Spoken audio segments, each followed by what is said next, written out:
Maghreb Orient Express, bienvenue à tous. Djerba, ses plages, ses murs de chaux, sa synagogue et ses touristes et désormais son musée du street art à ciel ouvert.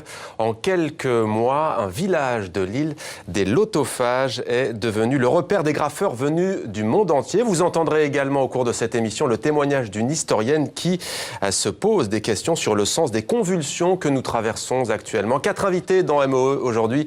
Mehdi Bencher, bienvenue à vous. Merci d'être avec nous. Vous êtes le directeur de la galerie Itinérance après la Tour 13 à Paris. Vous êtes l'initiateur du musée du street art Djerbaoud, c'est à Eriad, village tunisien. Avec nous également l'artiste Chouf, bienvenue à vous également. Vous êtes graffeur et vous participez vous aussi à Djerbaoud. On verra tout à l'heure tout votre talent artistique. Sophie Bessis, merci d'être avec nous. Vous êtes essayiste, chercheuse à l'IRIS, l'Institut des Relations Internationales et Stratégiques. Votre nouveau livre s'appelle La double impasse, l'universel à l'épreuve des fondamentalismes religieux et marchands. C'est aux éditions La Découverte. Avec nous également une nouvelle fois dans MOE, Nawel Belkrayem. Merci d'être avec nous, Nawel. Vous êtes chanteuse, vous participez au festival Pop in Djerba. Ce sera du 23 au 25 octobre prochain. Mais avant, le 17 octobre, vous serez en première partie du concert de Zebda à Juvisy, en région parisienne. Avant de vous donner la parole à tous les quatre, eh bien, on va tout de suite découvrir Djerbaoud.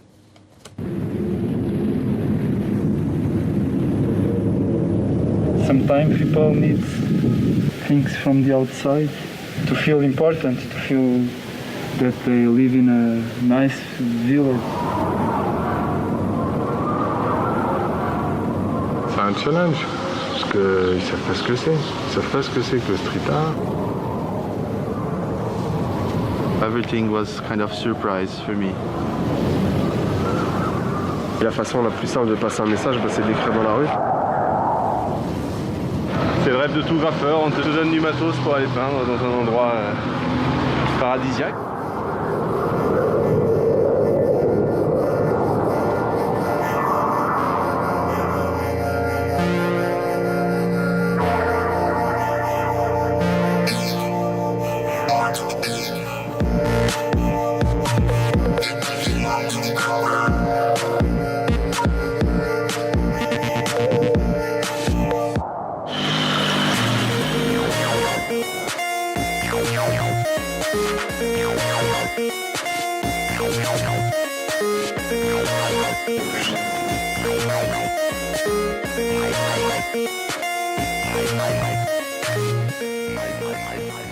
Voilà, 150 artistes, 30 nationalités. Mehdi Bencher, comment est né ce projet Djerbaoud? Wow, comment est né ce projet? En fait, c'était juste après la Tour Paris 13. J'ai eu la visite de l'ambassadeur de Tunisie à Paris. Donc c'est des gens qu'on ne fréquentait pas du tout jusqu'à il y a une certaine... Enfin, depuis la Révolution, quoi, on évitait vraiment... Et là, donc, je craignais un peu cette rencontre. Et puis en fait, non, j'ai eu affaire à quelqu'un d'extrêmement ouvert. D'ailleurs, il s'est ramené en scooter 1962. Enfin, j'aime bien les scooters. donc voilà, il s'appelle Adel Fri. Et lui, en fait, voilà, je lui ai dit que j'avais envie depuis quelques années déjà de monter quelque chose en Tunisie. Et il m'a dit, chiche, on y va. Je suis là et on essaye de le monter. Et donc voilà, c'est vraiment grâce à lui tout l'été que j'ai pu faire ce projet. C'est-à-dire que je l'appelais à 2h du matin pour débloquer des artistes à la douane et il a toujours été là. Et pourquoi Djerba? Pourquoi Eriad? Au départ, on a choisi plein de villes en Tunisie et petit à petit, on allait vers le sud. Donc après, on s'est dit Djerba parce qu'il y a l'aéroport international, donc on pouvait faire ramener pour une question de logistique. Et autour de l'aéroport, on a pris le village le plus intéressant qui est le Hara Sghira. Le nom administratif c'est Riyad. Et donc voilà, et puis en même temps, symboliquement, c'était déjà très fort, quoi. Les 3 religions qui vivent ensemble depuis des siècles, voilà. C'était une leçon quelque part par rapport à l'actualité internationale. Et pour vous, l'ambition, quelle est-elle par rapport à ce village? L'ambition, c'était un essai de construire le musée idéal de ce mouvement qui est le street art, quoi. C'est-à-dire que un musée, c'est quelque chose qui va répondre à des règles muséales, c'est-à-dire une scénographie, une lumière, une idée d'ensemble, mais en même temps, en respectant ce mouvement, c'est-à-dire qu'il faut que ça reste dans la rue, et puis il faut que ça reste gratuit aussi, ouvert à tous. Donc voilà. Puis on a même mis de la lumière, on a installé des lampadaires, tout ça, pour que ça soit visitable aussi la nuit. Donc je pense que le pari est réussi. Plutôt réussi. Ouais. Alors, 30 nationalités, on l'a dit, d'où viennent les graffeurs, globalement? Franchement, des 5 continents, Partout. il y a partout. Vraiment toute l'Amérique latine, l'Amérique du Nord, l'Europe, tout le monde arabe, l'Afrique, on a même un Kényan, Afrique du Sud, il y a de l'Asie, vraiment partout. On a vraiment, c'est un projet très bien accueilli. C'est le premier mouvement totalement international, hein, grâce à Internet. Donc, faut pas se focaliser sur une scène. Dans un endroit précis du monde, c'est la terre entière qui est en train de participer à ce mouvement, c'est juste énorme. Alors c'est un projet qui est très très bien accueilli en Tunisie. Il y a quand même une petite critique, c'est de dire, certains nous ont dit, on ne voit pas beaucoup de graffeurs tunisiens, est-ce qu'il y en a? Ou alors quand il y en a, ils sont, c'est toujours le même débat, binationaux, etc. Je vous laisse répondre. La preuve, la Chouf n'est pas binationale, mais non, au contraire, il y avait entre 15 et 20% de Tunisiens, et il n'y avait pas que des graffeurs, des plasticiens en fait. Moi, je vois le street art comme quelque chose d'extrêmement ouvert, c'est-à-dire qu'une installation son, une installation lumière, une performance physique, artistique, c'est du street art aussi à partir du moment où on s'accapare un morceau de la ville, où on s'approprie l'urbain, quoi, tout simplement, avec un concept, quel qu'il soit et quel que soit le médium, quoi. Donc non, c'est très ouvert. Donc on a eu des plasticiens qui ne sont pas des graffeurs à la base, mais qui ont intervenu à Djerbaoud aussi. Je ne suis pas un binational, je suis un blédard. On n'a peut-être pas entendu, c'est ce que vous avez dit il y a un instant, Chouf. Et vous, qu'est-ce qui vous a séduit dans ce projet de Djerbaoud? En fait, c'est simple, c'est Mahdi en premier lieu. Et juste pour rajouter un petit truc, moi je me rappelle très bien que c'était avant même la Révolution qu'il m'a parlé du projet de faire un truc collectif à Tunis. C'était bien avant la Révolution. À l'époque, c'était ailleurs, c'était plus dans son village, mais avec le temps et tout le taf fait avant, quoi. Le projet s'est concrétisé à Djerba, mais sinon l'idée elle était déjà présente dans la tête de Mahdi depuis longtemps, de faire un truc collectif avec des Tunisiens en Tunisie, gratuitement pour les gens dans la rue, de l'art gratos, c'est tout, quoi. Et pour rebondir à ce que vous me disiez, en fait, c'est oui, je revendique ma carte de séjour, en fait, j'en suis fier, j'en suis content. Pas quand je la change, certes, puisque c'est un peu casse-tête comme partout, mais non, en fait, pour répondre juste à cette question, pour rajouter une réponse par rapport à ce que Mahdi a dit, faut savoir qu'on n'est pas que des graffeurs, on fait de l'art contextuel. Donc, le contexte plastique, en l'occurrence, là, c'est dans la rue, donc on se débrouille. Et pourquoi est-ce qu'il n'y a pas autant de Tunisiens, même s'il y en a, mine de rien, une bonne dizaine, quoi, avec des super jeunes qui commencent, il y avait des gamins de passionnés 16 par ans. cet art, Donc, mais comme c'est nouveau, la pratique, forcément, on n'a pas une pépinière super grande avec de la super qualité. C'était pas que mettre en avant des co-nationaux, c'était aussi faire de la qualité. Comme il voulait faire un truc cohérent qui se tient artistiquement avant tout. Donc c'était la cerise sur le gâteau d'avoir le max de Tunisiens. Mais si c'était pour faire le max de Tunisiens en Tunisie, il aurait fait autre chose. Alors pour ceux qui ne vous connaissent pas encore, Chouf, on va vous voir en pleine action.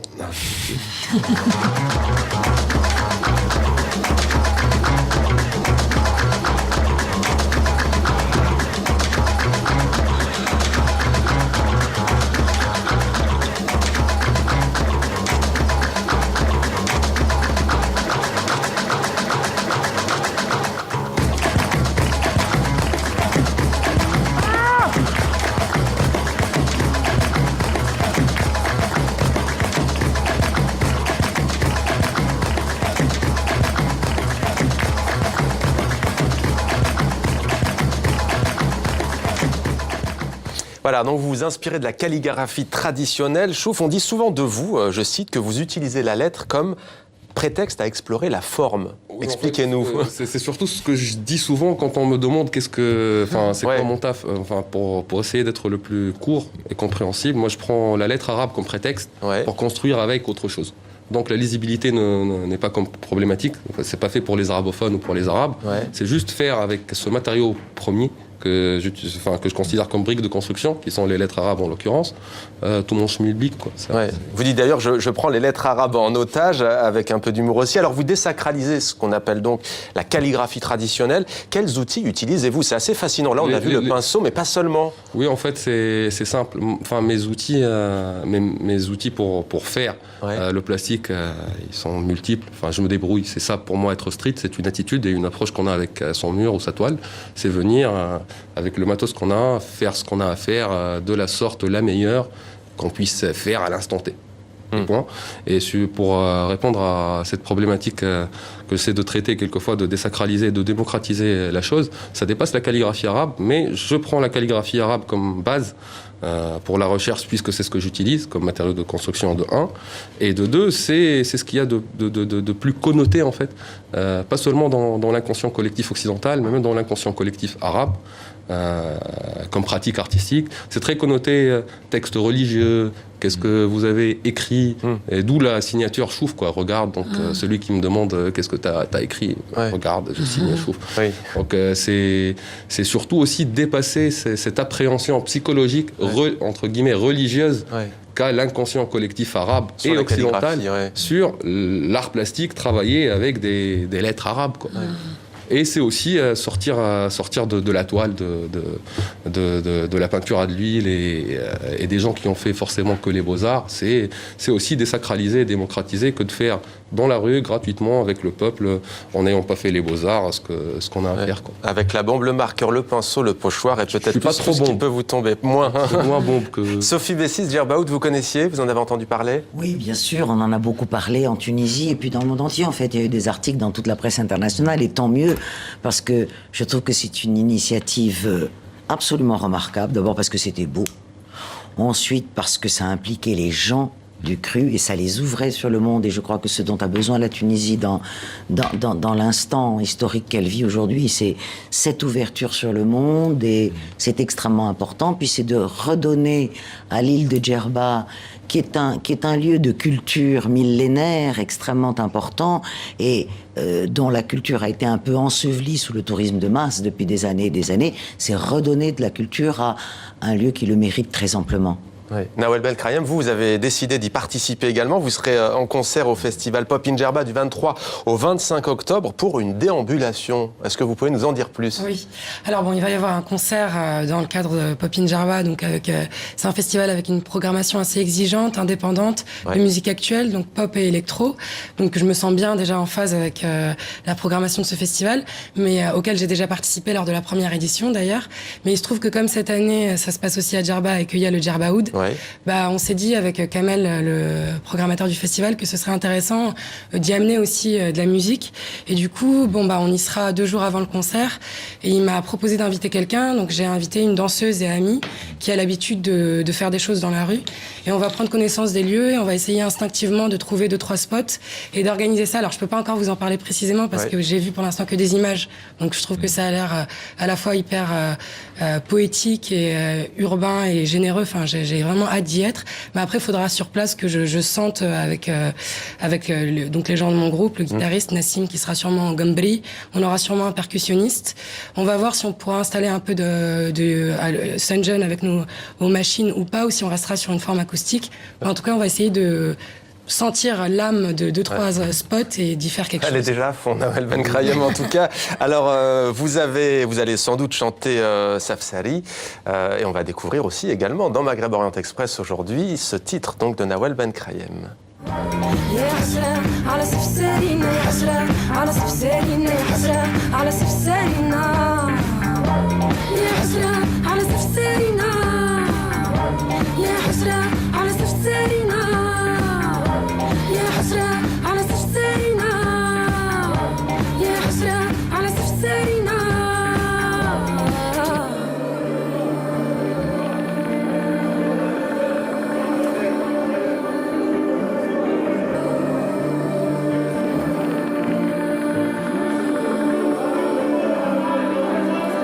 Comme une seule réponse à leur démence, celle de se couvrir soigneusement, se cacher l'âme pour affronter le blâme, le voile, l'Occident le croit tradition, devenue colonie du Moyen-Orient, comme pour s'émanciper de celle d'avant. Je rêve du voile d'antan, Cefsé, le blanc, celui de nos aînés. Il s'est transformé, bariolé, le visage déguisé, grimaçant. Les deux rives se regardent hargneusement, les deux rives se regardent hargneusement, les deux rives se regardent. يا حسرة ولا نسينا بكري وحشتكم سكنة في فكري خليني يمي في شونك ثم شي نغزل عيونا ترجع بي الدنيا متالي ونعاود نشوف. Alors Nawel Benkrayem, c'est un texte que vous avez écrit en 2009, il y a donc maintenant 5 ans. Les deux rives se regardent hargneusement, sous-entendu les deux rives de la Méditerranée, on imagine. Est-ce que ça a changé depuis ou pas forcément ? En tout cas, c'est vrai que ça veut dire que bien avant la Révolution, on était déjà dans un constat, avec la personne avec qui j'ai coécrit le texte, d'une Tunisie qui changeait et où j'étais un peu dans un espèce de devoir de mémoire à travers cette chanson, en tout cas, sur une identité dont on voyait qu'elle s'altérait, quoi. Après, je pense que je l'aborderais pas de la même manière si je devais parler de ça aujourd'hui. Mais comme il disait, l'art est atemporel et c'est ce qui est intéressant. Ouais. Mais en effet, ça a des résonances avec ce qui se passe. Mais je pense que j'aurais pas écrit aussi directement aujourd'hui parce que justement c'est trop complexe et que je laisse les historiens en parler aujourd'hui. Justement, Sophie Bessis, une réaction. Les deux rives se regardent hargneusement. On voit une actualité brûlante, tourmentée aujourd'hui. On a presque envie de dire que c'est encore une chanson d'actualité. Oui, c'est encore une chanson d'actualité. Bien entendu, les choses sont beaucoup plus complexes parce que à la fois il y a du côté de la rive sud un ressentiment extrêmement important, qui a des causes extrêmement complexes, qui est partie légitime et partie aussi résultat d'une série de fantasmes, de frustrations, etc. Donc il y a cela, donc elle se regarde hargneusement, mais en même temps, il n'y a peut-être jamais eu autant de relations avec les deux rives, entre les deux rives. Donc c'est quelque chose de tout à fait paradoxal.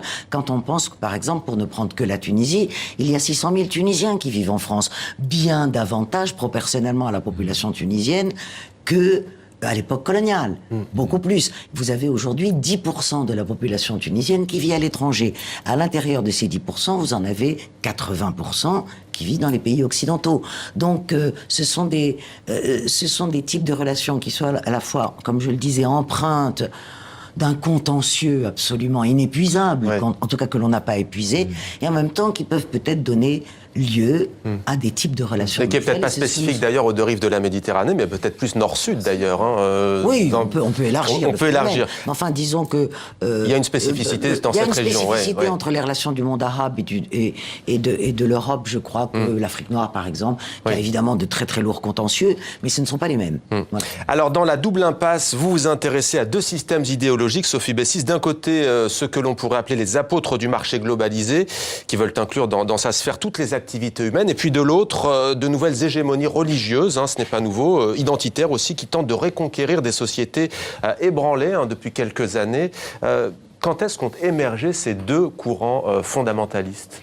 Alors évidemment, on pourrait faire l'histoire longue de ces deux courants. On peut ce que j'appelle le fondamentalisme du marché, on peut le faire remonter aux origines du capitalisme également. Donc on peut faire de l'histoire longue. Mais moi, je me suis cantonné dans ce livre. Il ne s'agissait pas de travailler sur les siècles, bien qu'en définitive les siècles soient là d'une certaine façon. Mais je pense que l'on assiste à un tournant dans le monde autour du début des années 80, de la fin des années 70, où une série de phénomènes interagissent pour, disons, faire émerger une nouvelle période, qui est la période de la postmodernité. Et ces phénomènes qui interagissent sont évidemment la faillite des idéologies séculières, des grands messianismes laïques, comme le messianisme communiste, enfin, et l'échec de ce modèle-là, bien évidemment, le retour à un libéralisme, à une version ultralibérale du capitalisme que l'on n'avait pas connue depuis l'après-Deuxième Guerre mondiale, et avec la révolution islamique iranienne de 1979 et le choc pétrolier qui a été extrêmement important parce que cela a donné aux monarchies pétrolières une force de frappe financière absolument colossale pour exporter la version la plus conservatrice et la plus obscurantiste de l'islam qu'est le wahhabisme, tout cela en fait se conjugue à partir du début des années 80 pour donner lieu à ce qu'on peut appeler une grande révolution conservatrice dans laquelle émergent, et à la faveur de laquelle émergent ces deux conservatismes. Vous dites qu'ils ne sont pas concurrents, ces deux conservatismes, bien au contraire, expliquez-nous. Non, ils sont, je dis dans ce bouquin qu'ils sont complémentaires, dans la mesure où, d'abord, en fait, tous deux ont pour objectif, d'éliminer les universaux de la modernité des Lumières. Bien qu'il y ait beaucoup de choses à critiquer dans cette modernité des Lumières, bien qu'elle ait donné lieu à des dérives extrêmement importantes dont on n'a pas le temps de parler ici. Mais, d'une part, pourquoi sont-ils complémentaires? Parce que, si l'on prend les mouvements de l'islam politique, qui n'ont pas de théorie économique particulière, mais qui sont des ultralibéraux, qui s'accommodent parfaitement bien de la version libérale du capitalisme, c'est-à-dire ce que j'appelle l'alliance de la banque et du Coran. Ça fonctionne extrêmement bien.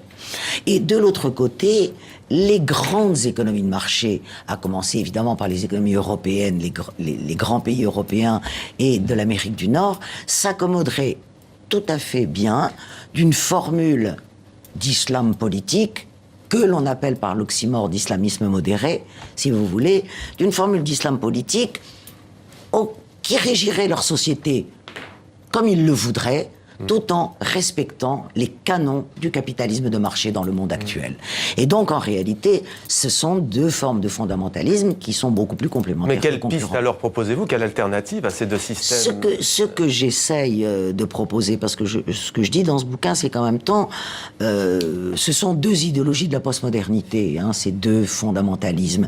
Et cette postmodernité qui est complètement dans le différentialisme culturel et qui a récusé les principes universels de ce qu'on a pu appeler la modernité. Et la question que je pose, évidemment, je n'ai pas la prétention d'y répondre dans ce bouquin, ça serait...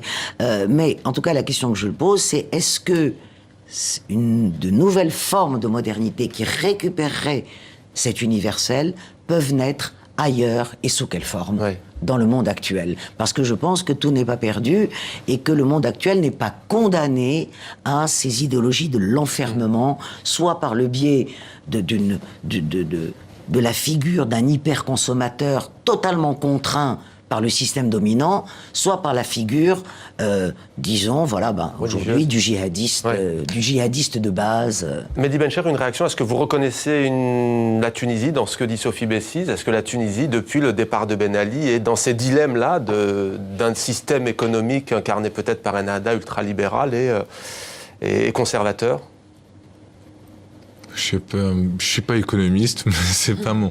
Mais ce que j'observe moi-même, non, je pense que le réel changement, c'est que on a énormément de solutions, qu'on pourrait essayer d'avoir, exactement. Mais je sais pas. Moi, je pense que la seule réaction que j'aurais par rapport à ça, c'est pour nous la seule arme, c'est contre la culture, contre l'obscurantisme, Absolument. Vous êtes d'accord? Moi, je suis encore plus fondamentaliste que ça. Je vais même pas faire Troisième d'histoire fondamentalisme, Sophie Bessiz. Il faudra le rajouter dans votre livre.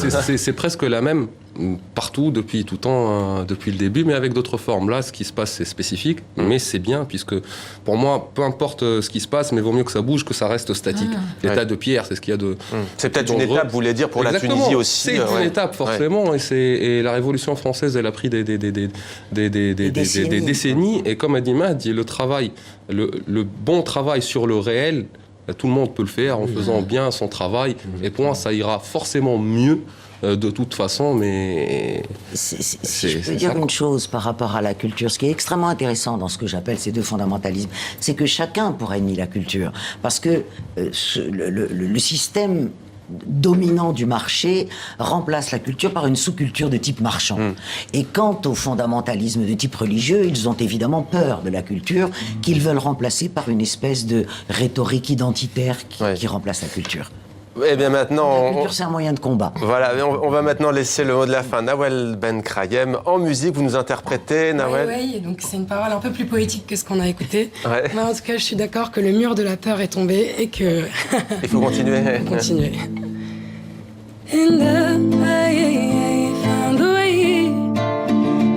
Coming down.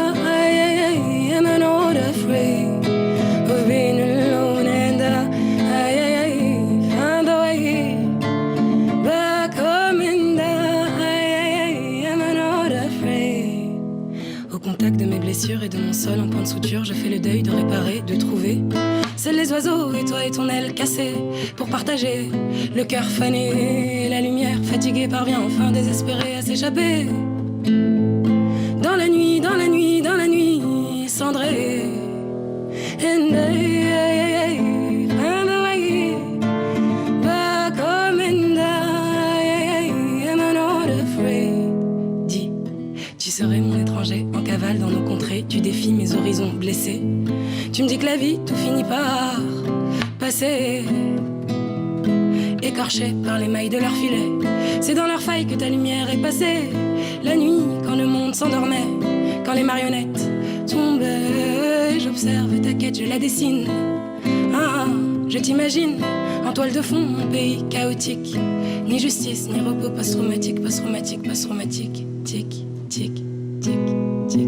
And I found a way back home and I am not afraid of being alone and I found a way back home and I am not afraid of being alone, of being alone, of being alone.